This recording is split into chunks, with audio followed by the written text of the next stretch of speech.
ఈ ప్రాంప్ట్ ఎట్లా ఉంటుంది?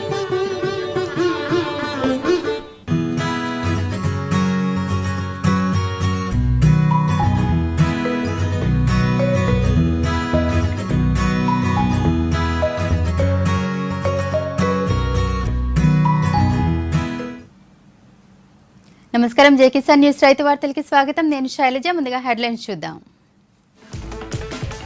కిర్లంపూడిలో 114 సెక్షన్ ముద్రగడ పాదయాత్రకు అనుమతి లేదు.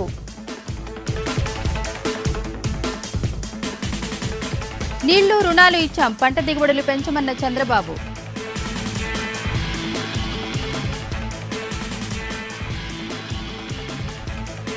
గుంటూరులో రేపు వైసీపీ ప్లీనరీ, 30,000 కార్యకర్తలు వస్తారని అంచనా.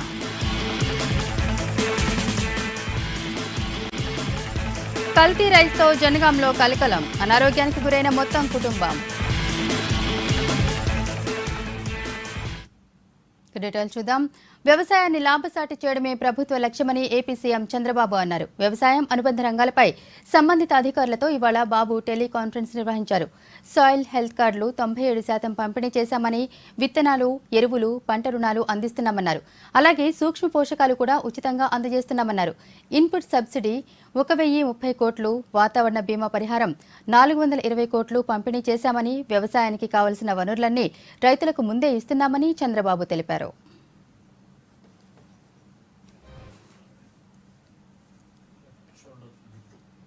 గుంటూరులో వైఎస్ఆర్సీపీ ప్లీనరీ సమావేశాలు నిర్వహించేందుకు పార్టీ నేతలు ఏర్పాట్లు చేస్తున్నారు. ఆచార్య నాగార్జున యూనివర్సిటీ ఎదురుగా ఉన్న 12 ఎకరాల స్థలంలో ప్లీనరీ జరగనుంది. దాదాపు 30,000 మంది ప్రతినిధులు వస్తారని అంచనా వేస్తున్నారు. ప్లీనరీ నిర్వహణ కోసం మొత్తం 18 కమిటీలు ఏర్పాటు చేశారు. సమావేశ వేదిక పక్కనే ప్రత్యేక ఫోటో గ్యాలరీ ఏర్పాటు చేస్తున్నారు. దివంగత నేత doctor YS Rajasekhara Reddy, YCP అధ్యక్షుడు జగన్ ప్రజలతో మమేకమైన చిత్రాలను ప్రదర్శించనున్నారు. వీటితో పాటు ప్రధాన వేదికపై 60 అడుగుల ఎత్తుతో భారీ ఎల్ఈడీ తెర ఏర్పాటు చేస్తున్నారు. 600 అడుగుల దూరంలో కూర్చున్న వారు కూడా స్పష్టంగా వేదికపై జరుగుతున్న కార్యక్రమాలు చూసే విధంగా ఏర్పాట్లు చేస్తున్నారు.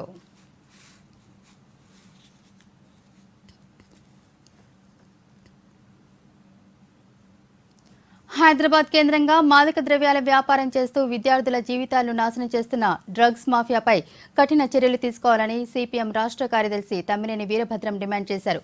ఈ వ్యవహారంతో సంబంధమున్న ప్రముఖుల పేర్లను వెంటనే బహిర్గతం చేయాలని కోరారు. డ్రగ్స్ మాఫియాపై కఠిన చట్టాలు వర్తింపచేసి శిక్షించాలన్నారు. అమెరికా అంతర్జాతీయ వ్యాపారంలో భాగంగా హైదరాబాద్ను కేంద్రంగా చేసుకుని మాఫియా ముఠాలో డ్రగ్స్ వ్యాపారాన్ని పకడ్బందీగా సాగిస్తున్నాయన్నారు. దాదాపు 20 స్కూళ్లు వీటి వల్ల చిక్కుకున్నట్లు వెల్లడైందని తెలిపారు. గతంలో ఇంజనీరింగ్ విద్యార్థులు, ఉద్యోగులకు ఈ డ్రగ్స్ పరిమితమయ్యేవని, ఇప్పుడు మైనర్ విద్యార్థులను లక్ష్యంగా ఎంచుకుని వారి జీవితాలను నాశనం చేస్తున్నారని విమర్శించారు.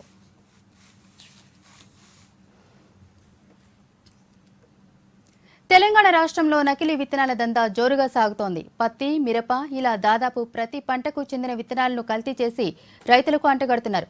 అవి మొలకెత్తకపోవడంతో రైతులు నానా అగచాట్లు పడుతున్నారు. ఒకేసారి పలు ప్రాంతాల్లో ఈ నకిలీ భాగోతం బయటపడింది. జగిత్యాల జిల్లాలో కూడా ఈ వ్యవహారం బట్టబయలైంది. లక్షల విలువ చేసే వివిధ కూరగాయల నకిలీ విత్తనాల బ్యాగులు, మిక్సింగ్, ప్యాకింగ్ మిషన్లు అధికారులు స్వాధీనం చేసుకున్నారు.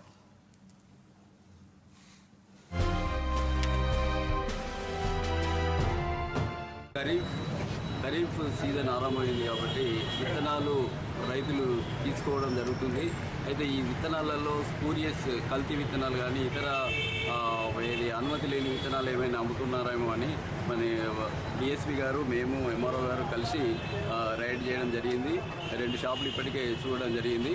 ఇప్పటి వరకు మాకు చూసిన దాన్ని బట్టి ఇది ఇక్కడ మన దగ్గర అంటే స్పూరియస్ సీడ్ అనేది ఏమి కనబడలేదు. ఒక వెజిటేబుల్స్లో మాత్రము ఇది వాళ్ళు ఎక్స్పైర్ అయిన అమ్ముతున్నట్టుగా మా దృష్టికి వచ్చింది. వాటిని వెంటనే సీజ్ చేసినాము. అలాగే ఇంకా తక్కిన షాపులు కూడా మేము ఇప్పుడు మళ్ళీ సీజ్ చేయడానికి ప్రయత్నం చేస్తున్నాము. అయితే ముఖ్యంగా రైతులు మేము కోరుకునేది ఏంటంటే తప్పకుండా రైతులు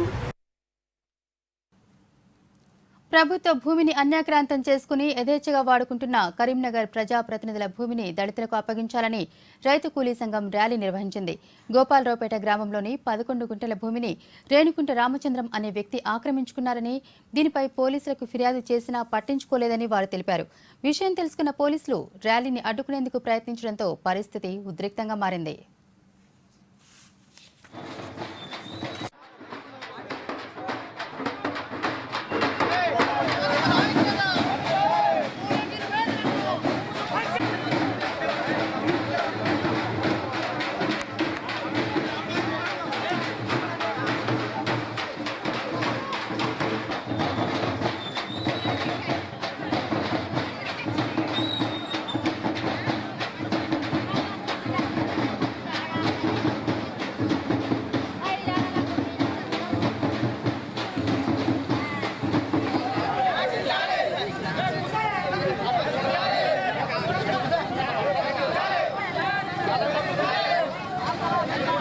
ఆప ముందరికి రాకుండా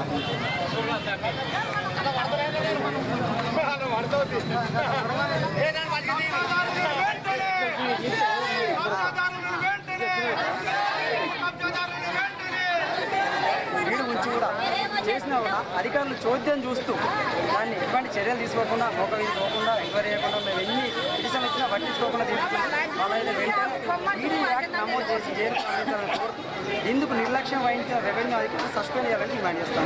రామడుగు మండలం గోపాలగూడ గుండి శివార్లో ఉన్నటువంటి 12 ఎకరాల భూమి SC/ST అసలు గోపాలగూడ పరిధిలో 12 ఎకరాల భూమి రద్దు చేసిన వారిపై చర్యలు తీసుకుంటాం. సరిపోతుంది. సూర్యాపేట జిల్లాలో ఏసీబీ కొరడా జొలిపించింది. జిల్లా మైనింగ్ ఏడీ సుధాకర్ రెడ్డి ఇళ్లు, ఆఫీస్తో పాటు బంధువుల ఇళ్లపై ఏకకాలంలో 7 చోట్ల ఏసీబీ అధికారులు దాడులు నిర్వహించారు. ఏడీ సుధాకర్ రెడ్డికి 2 కోట్ల ఆదాయానికి మించి అక్రమాస్తులు ఉన్నాయని ఫిర్యాదు నేపథ్యంలో 2 ఏసీబీ డీఎస్పీలు, పలువురు ఇన్స్పెక్టర్లు బృందాలుగా ఏర్పడి సోదాలు నిర్వహించారు. ఇప్పటికే పలు విలువైన పత్రాలు అధికారులు స్వాధీనం చేసుకున్నారు. భారీ స్థాయిలో అక్రమాస్తులు ఉన్నట్లు గుర్తించిన ఏసీబీ అధికారులు సోదాలు కొనసాగిస్తున్నారు.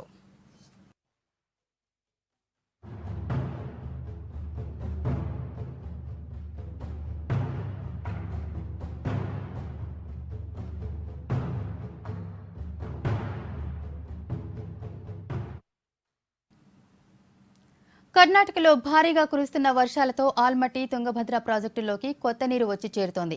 ఈ ప్రాజెక్టులో 11,506 క్యూసెక్ల నీటి ప్రవాహం నమోదైంది. ఇక్కడ ప్రాజెక్టు నిల్వ సామర్థ్యం 100 టీఎంసీలు కాగా ప్రస్తుతం 8.64 టీఎంసీల నీటి లభ్యత ఉంది. కాగా ఆల్మట్టికి ప్రవాహం మరింత పెరిగి ప్రాజెక్టు నిండితేనే దిగువ నారాయణపూర్కు ఇన్ఫ్లో ఉంటుంది. ఈ ప్రాజెక్టులో 37.64 టీఎంసీల నిల్వ సామర్థ్యానికి గాను 14.87 టీఎంసీల లభ్యత ఉంది. ఈ ప్రాజెక్టు నిండితేనే దిగువ జూరాలకు ప్రవాహం మొదలవుతుంది.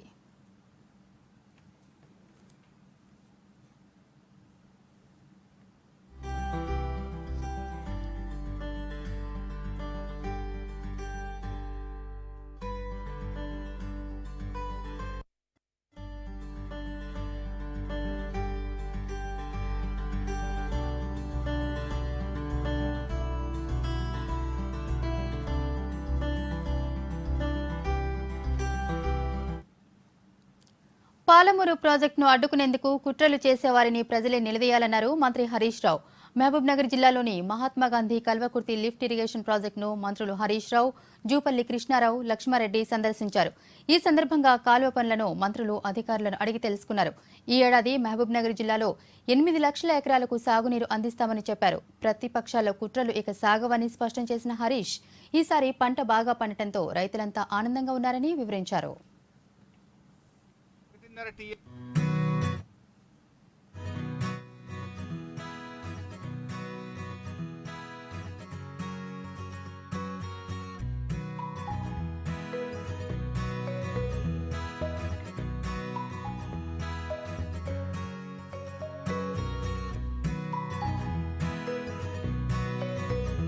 ఒకటిన్నర టీఎంసీలు ప్రతిరోజు తీసుకునే విధంగా మనం రూపకల్పన చేసినాం.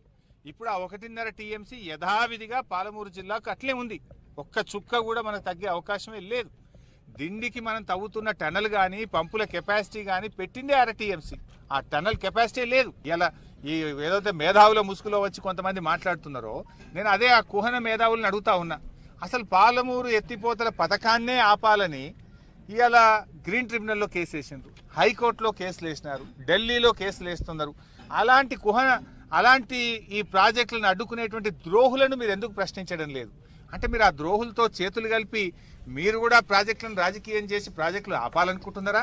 నిజంగా పాలమూరు ప్రాజెక్టులకు నీళ్లు ఇవ్వాలనుకుంటున్నారా? మీ ఉద్దేశం డ్రగ్స్ ను ప్రోత్సహిస్తున్నట్లు నిర్ధారణ అయితే అలాంటి విద్యాసంస్థల అఫిలియేషన్లు రద్దు చేస్తామని డిప్యూటీ సీఎం కడియం శ్రీహరి స్పష్టం చేశారు. అంతేకాకుండా వాటిపై కఠిన చర్యలు తీసుకుంటామని, క్రిమినల్ కేసులు కూడా నమోదు చేస్తామని తెలిపారు.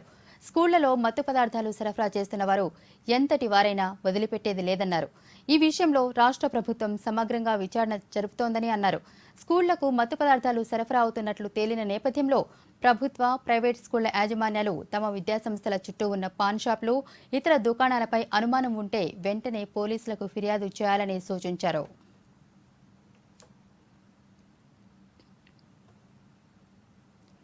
మూడో విడత హరితహారం కార్యక్రమాన్ని విజయవంతంగా నిర్వహించేందుకు అన్ని ఏర్పాట్లు పూర్తి చేస్తున్నామని తెలిపారు మంత్రి తుమ్మల నాగేశ్వరరావు. ఈ నెల 12వ తేదీ నుంచి జరగనున్న హరితహారం కార్యక్రమంపై మంత్రి తుమ్మల ఖమ్మం జిల్లా అధికారులతో సమీక్షా సమావేశం నిర్వహించారు. ఉమ్మడి జిల్లాలో 4 కోట్ల మొక్కలు నాటేలా ప్రణాళికలు రూపొందించామన్నారు. నాటిన ప్రతి మొక్కని కూడా కాపాడుకునేలా చర్యలు తీసుకుంటున్నామన్నారు. సబ్సిక్వెంట్గా చాలా మనకి అడ్వాన్స్ ట్రాన్స్పోర్టేషన్ మొబిలైజేషన్ తర్వాత అక్కడ ఉన్న ఇంతకాలం కూడా 5,83,000 మళ్ళీ రాస్తున్నది ఓన్లీ 85,000 మాత్రమే ఇక్కడ మనం ఇన్స్టిట్యూషన్ లెవెల్ ప్లాంటేషన్ చేస్తున్నాము. కమ్యూనిటీ ప్లాంటేషన్స్ అంటే అది ప్రతి విలేజ్ అక్సెసిబుల్ ఉన్నట్టు మన చెరువు దగ్గర మళ్ళీ జనాలు పీరియడ్ కూడా this is brief introduction sir. Last వీక్లో ప్లాంటేషన్ తర్వాత మనము రేపు 12వ తారీఖు నుంచి ప్రారంభం కాబోతున్నటువంటి హరితహారానికి జిల్లా యంత్రాంగం పూర్తి స్థాయిలో ఏర్పాట్లు చేసుకున్నాం. ఇప్పటికీ ఉమ్మడి జిల్లాలో 4 కోట్లు, ప్రత్యేకంగా ఖమ్మం జిల్లాకి 2 కోట్లు మొక్కలు నాటాలని చెప్పి జిల్లా యంత్రాంగం ప్రణాళిక చేసుకుంది. గత సంవత్సరం కూడా సర్వైవలిటీలో కొంత ఇబ్బందులు వచ్చినాయి. ఈసారి ఆ ఇబ్బందులు రాకుండా వేసిన ప్రతి మొక్క కూడా కాపాడుకునేటటువంటి విధంగా బాధ్యులు నియమించి ఆయా శాఖ అధికారులు కానీ ప్రజాప్రతినిధులు కానీ బాధ్యత తీసుకొని ఈ యొక్క 2 కోట్ల మొక్కల్ని పెంచేదానికి ఈ సంవత్సరం హరితహారాన్ని విజయవంతంగా ఒక పండగ వాతావరణంలో ఖమ్మం జిల్లా ప్రజలు చేసుకోవాలని చెప్పి జిల్లా ప్రజలను కోరుకుంటూ సెలవు తీసుకుంటున్నారు. జగిత్యాల జిల్లా ధర్మపురి మండలం రాయపట్నం వద్ద ఎల్లంపల్లి ప్రాజెక్ట్ బ్యాక్ వాటర్ నీటి మట్టం పెరిగింది. ఆదిలాబాద్ జిల్లాలో కురిసిన వర్షాలకు కడెం ప్రాజెక్టు నుంచి నీటిని గోదావరిలోకి వదలడంతో నీటి ప్రవాహం పెరిగింది. మంచిర్యాల, జగిత్యాల జిల్లాలను కలిపే రాయపట్నం పాత వంతెన మునిగే దశకు చేరుకుంది.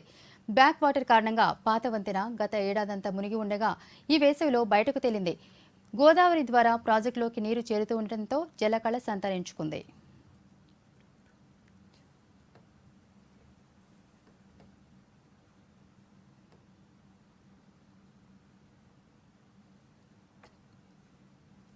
తెలంగాణ రాష్ట్రానికి అన్ని ప్రభుత్వ శాఖలకు ఆర్థిక శాఖ గుండెలాంటిదని మంత్రి ఈటెల రాజేందర్ అన్నారు.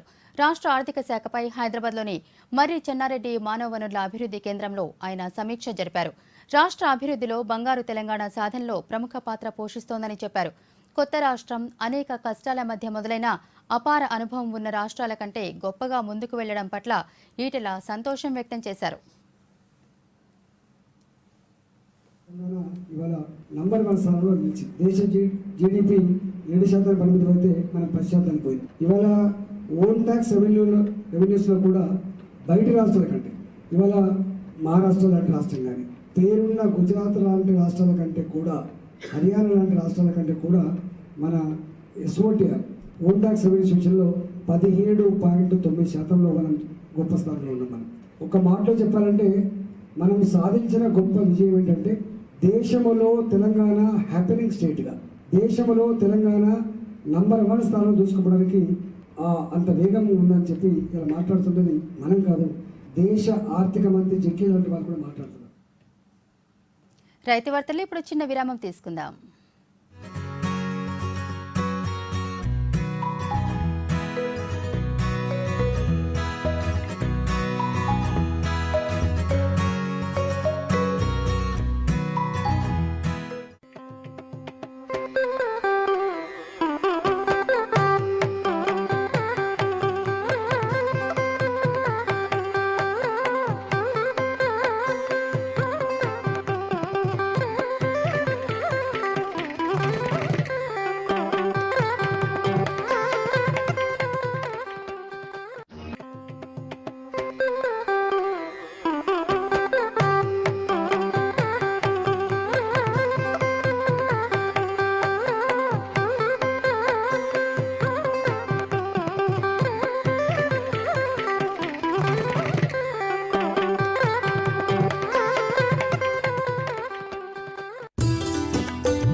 విజేతలు వీరు.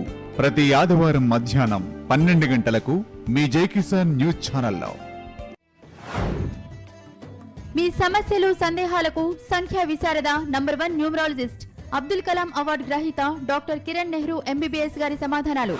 పవర్ ఆఫ్ న్యూమరాలజీ ఉదయం 11:30 మీ జై కిసాన్ న్యూస్ లో.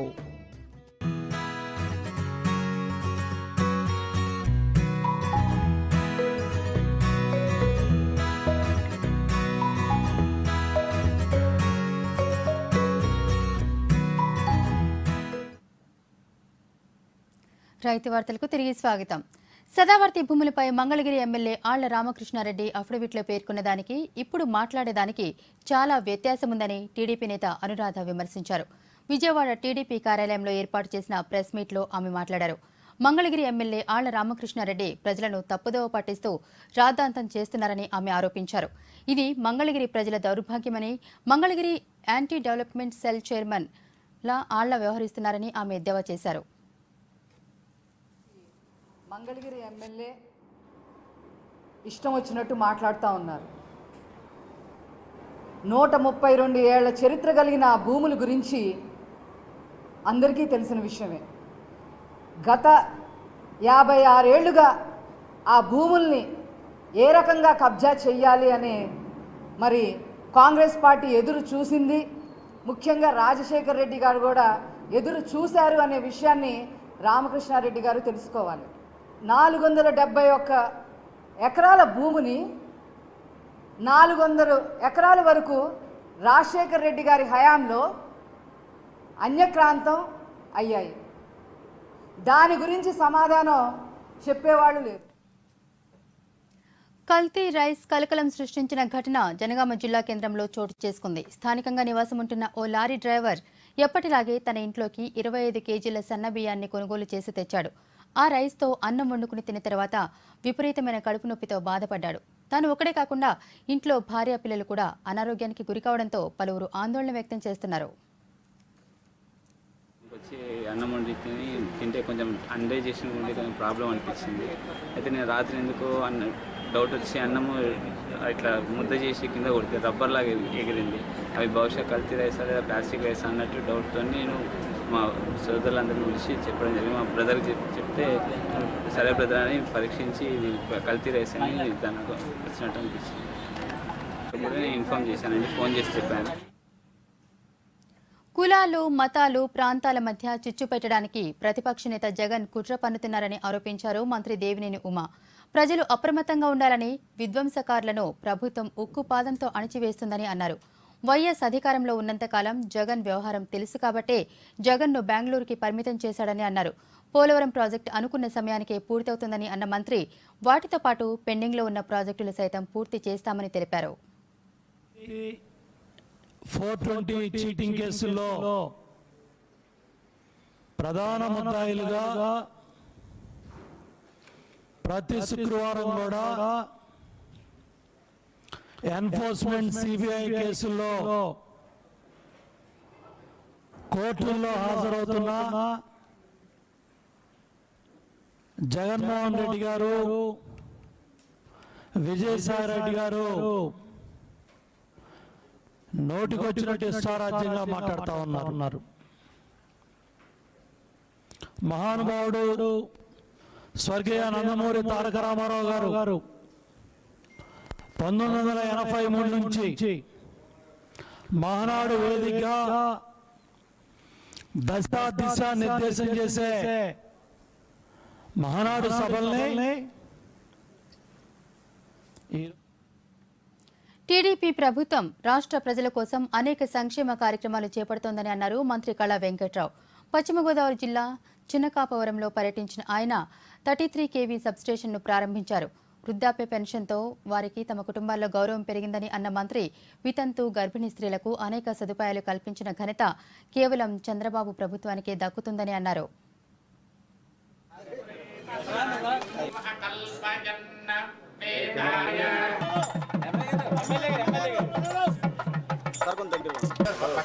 నియోజకవర్గం తరఫున అలాగే అది తీసేశారు.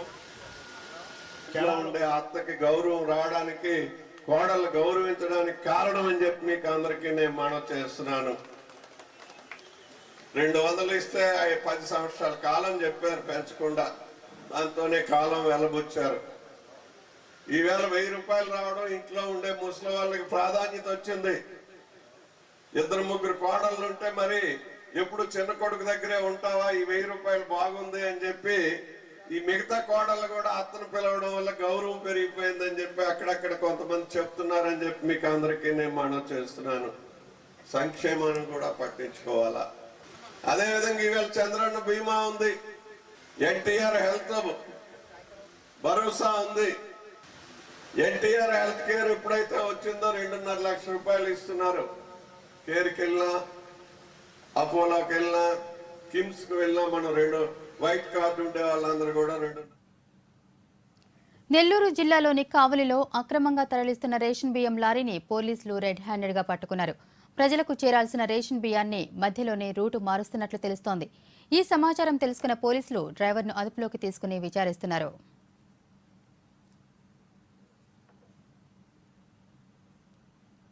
రైతు బజార్లను మోడ్రన్ రైతు బజార్లుగా అభివృద్ధి పరిచేందుకు రాష్ట్ర ప్రభుత్వం భారీగా నిధులు కేటాయించిందన్నారు పశ్చిమ గోదావరి జిల్లా నర్సాపురం ఎమ్మెల్యే బండారు మాధవనాయుడు.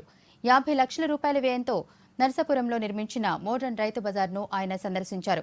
రైతులకు కొనుగోలుదారులకు మధ్య దళారీలు లేకుండా తాము పండించిన కూరగాయలను నేరుగా అమ్ముకునేందుకు వీలుగా ఈ రైతు బజార్లు ఎంతగానో దోహదపడుతున్నాయన్నారు.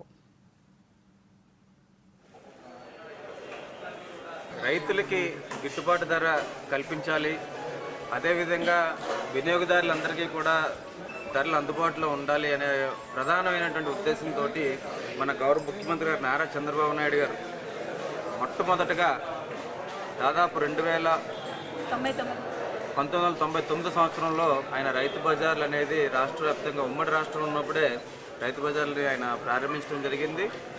ఆ రోజుల్లో చాలా బాగా ఇది సక్సెస్ అవడం కూడా జరిగింది. నా పేరు చల్లపల్లి శ్రీలత, ఎస్టేట్ ఆఫీసర్ రైతు బజార్ నర్సాపురం. ఇప్పుడు మన రైతు బజార్ నర్సాపురం అండి మోడల్ రైతు బజార్ జిల్లాకి అప్గ్రేడ్ చేశారు. అప్గ్రేడ్ చేసిన తర్వాత అంతకుముందు మన చంద్రబాబు నాయుడు గారు 99లో రైతు బజార్ పెట్టినప్పుడు నేను 2003లో జాయిన్ అయ్యాను. ఆ తర్వాత నుంచి మళ్ళీ ఇప్పుడు గవర్నమెంట్ వచ్చిన తర్వాత అన్ని రైతు బజార్స్ డెవలప్ చేయడానికి ఒక జీవో పాస్ చేశారు. సో దీన్ని బేస్ చేసుకుని మన ఎమ్మెల్యే గారు కూడా చాలా ఇంట్రెస్ట్గా ముందుకొచ్చి ఇట్లా ఏమేమి రిక్వైర్మెంట్స్ కావాలో పెడితే ఇప్పటికీ 45 లక్షలు శాంక్షన్ అయిందండి. కమిషనర్ గారు మల్లికార్జున గారు వచ్చారు. స్వయంగా వచ్చిన తర్వాత ఈ రైతు బజారు ఎంతమంది రైతులు ఉంటారు అంటే ఇప్పటి వరకు రైతులు ఇక్కడ 14 మంది రైతులు ఉన్నారండి. ఇంకో 2-3 వాళ్ళు రైతులు పంట లేదని. తూర్పుగోదావరి జిల్లా కిర్లంపూడిలో 144 సెక్షన్ విధించారు. ఈ నెల 26న కాపుల చెలో అమరావతి పాదయాత్రకు కాపు నేత ముద్రగడ పద్మనాభం పిలుపునిచ్చిన నేపథ్యంలో ఆయన స్వగ్రామం కిర్లంపూడిలో పోలీసులు నిషేధాజ్ఞలు జారీ చేశారు. దివిల్లోనూ పోలీసులు బారికేడ్లు ఏర్పాటు చేశారు. హోంమంత్రి చినరాజప్ప కూడా ముద్రగడ యాత్రకు అనుమతి లేదన్నారు.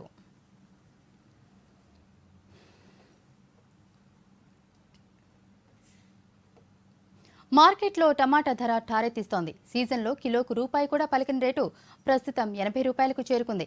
ప్రతికూల పరిస్థితుల కారణంగా ఆదిలాబాద్ ప్రాంతంలో టమాటా దిగుబడులు నామమాత్రంగా మారాయి.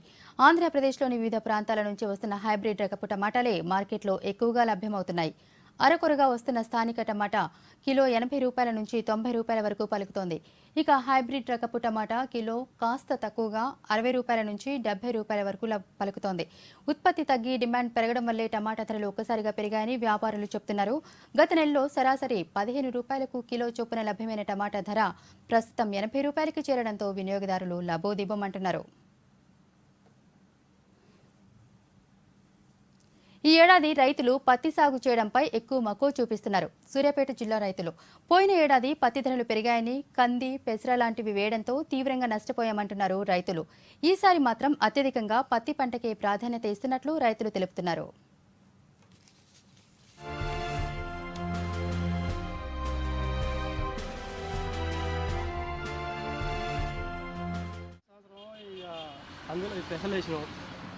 పెసలేస్తే ఏవో దిగుబడి రాలి రేటు అది వచ్చింది కానీ ఇక రేటు లేదు. ఈ సంవత్సరం ఇక దాని లేక మళ్ళీ పత్తి మీద వచ్చేసాం. ఆ సాగుల మీద దీన్ని సాగు చేద్దామని ఈ సంవత్సరం పత్తి నుంచి సాగు చేస్తున్నాం. వేస్తే ఇప్పుడు 15 రోజులు వచ్చింది, 15 రోజులు కట్టుకుంది. ఇచ్చినాం, కల బీగిచ్చినాం, గుడుకు ఊరు తోలుతున్నాం. కందులు గిట్ట ఏమీ లేదు. పోయిన సంవత్సరం కందులు ఉన్నదే ఆ ఇంట పడి ఉన్నాయి. ఆ రేట్ లేక ధర లేక ఇట్లా పెట్టుకుని ఉన్నాం. ఇక దాంతో మానుకున్నాం, ఇక పత్తి పెట్టుకుంటాం. మళ్ళీ ఎకరానికి ఎంత పెట్టుబడి వస్తుంది పత్తికి? పత్తిగా ఎకరానికి వచ్చేసి 20,000 వస్తుంది. అంటే పత్తికి గిట్టుబాటు ధర ఉండడం వల్ల మళ్ళీ ఈసారి కూడా పత్తి వేసారు. పత్తి వేసాం. అంతకుముందు వేసిన పైసలు అంత వేస్తున్నాయి, ఏం లేదు సార్. అప్పుడు గవర్నమెంట్ సిస్టంలో డబ్బులు. పుల్లెల గోపీచంద్ బ్యాడ్మింటన్ అకాడమీ అమరావతిలో త్వరలో ప్రారంభమయ్యే దిశగా ముందడుగు పడింది. రాజధాని గ్రామాల్లో ఒకటైన వెంకటపాలెం పరిధిలో గోపీచంద్ అకాడమీకి 12.5 ఎకరాల స్థలాన్ని ఉచితంగా ఇచ్చేందుకు ఏపీసీఆర్డీఏ నిర్ణయం తీసుకున్నట్లు తెలుస్తోంది. గోపీచంద్ ఏపీ సీఎం చంద్రబాబును కలిసి ఈ విషయంపై చర్చించారు.